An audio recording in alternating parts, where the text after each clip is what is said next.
Time لگ گیا تو وہ ایک تھا. ہم نے آپ کو کبھی نہیں کہا کہ آپ جلسہ نہ کرو, آپ جلسہ کرتے. ہم نے یہ بھی کہا جی جب ہم نے جلسے کی اجازت دی 5 منٹ کے اندر پی ٹی آئی کے رہنماؤں کا بیان ہے کہ اب ہم جلسہ گراؤنڈ پہ نہیں کریں گے. آپ سب نے وہ بیانات دیکھے, کوئی بات چھپی ہوئی نہیں تھی. 5 منٹ کے اندر آپ کے ذہن میں کوئی اور چیز تھی کہ کوئی شرارت کرنی ہے, کوئی گڑبڑ کرنی ہے, کوئی کانفلکٹ کر رہا ہے, کوئی لڑائی کرنی ہے. آپ نے کہا جی ہم جلسہ جو ہے وہ اب گراؤنڈ کے اندر نہیں کریں گے, اب گراؤنڈ کے باہر کریں گے. ہم نے کہا جی ہوم منسٹر صاحب نے بھی کہا کہ جی آپ کو جس چیز کی اجازت ملی آپ وہ کام کریں, باقی کام آپ نہیں کر سکتے. اور ان علاقوں میں ڈیفینیٹلی اگر آپ کسی بھی پولیٹیکل پارٹی کا جلسہ دیکھ لیں, کراچی میں ایم کیو ایم کا دیکھ لیں, جماعت اسلامی کا دیکھ لیں, پیپلز پارٹی کا دیکھ لیں, سندھ بھر میں کہیں بھی دیکھیں تو وہاں پہ ٹریفک پولیس اور پولیس جو ہے ٹریفک پلان بناتی ہے. کیا کرتی ہے کہ جی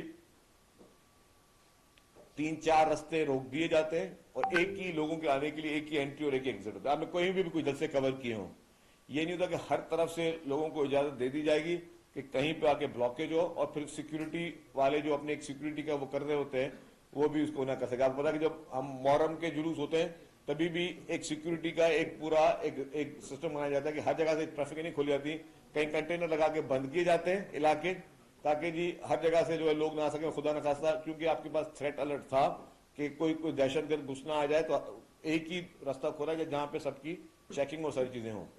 وہی انتظامات ان کے لیے بھی کیے گئے تھے. اور ناصر شاہ صاحب نے ان کو یہ بھی آفر دی تھی بھائی آپ کو انتظامیہ انتظامات کے لیے جو جو چیزیں درکار ہے وہ دینے کے تیار ہیں. اگر آپ کے پاس کسی چیز کی کمی تو ہم آپ کو لوگ بھی بھر کے دینے کے تیار ہیں, اگر آپ کو کوئی ایسا بھی آپ ہمارے مہمان ہو. خیر ان تمام چیزوں کا ناجائز فائدہ لیا گیا. اور پھر ایک دفعہ ایک خطرناک کوشش کی گئی, وہ پھر حکومت نے بہت ہی تحمل سے اس کا جو ہے مقابلہ کیا.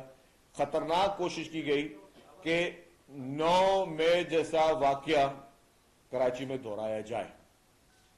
جس طریقے سے پولیس پہ پتھراؤ کیے گئے, جس طریقے سے میڈیا کی گاڑیاں, یا آپ میڈیا میں بیٹھے ہیں, آپ کی گاڑیوں کو جس طریقے سے اس کے شیشے توڑے گئے, آج ٹی وی کی وین کے شیشے توڑے گئے, باقی میڈیا ہاؤسز کے لوگوں کو, صحافیوں کو زد و کوب کیا گیا, خواتین صحافیوں کو جو کہ پی ٹی آئی کی ایک پرانی روایت رہی ہے ان کو آپ نے نشانہ بنایا. تو یہ ساری ذہن کی عکاسی کرتی ہیں کہ آپ کا جو لیڈر ہے جس نے آپ کے ذہنوں میں صرف انتشار, صرف جو ہے وہ ملک اور حکومتوں کے خلاف جو ہے وہ بغاوتیں کرنا اور جو ہے اس طرح کی چیزیں کرنی جس سے خدا نہ خواستہ کسی کو نقصان ہو, آپ نے وہ ہر کام کیا. انفارچونیٹلی یہ تو حکومت سندھ نے بڑے تحمل کا مظاہرہ کیا.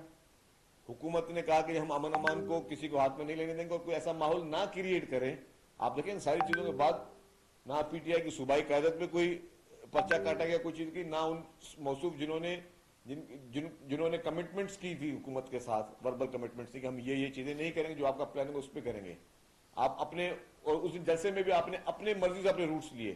جب آپ کے لیے ایک روٹ کھولا گیا جس میں آپ کو اور آپ کی پبلک کو آنا ہے تو آپ نے وہی روٹ اختیار کرنا تھا. آپ گھوم پھر کے اپنی مرضی سے پھر آپ نے وہ اپنی وہ کر کی, اور آپ نے جس طریقے سے وہاں پہ پولیس کو, جو پولیس کے افسر جو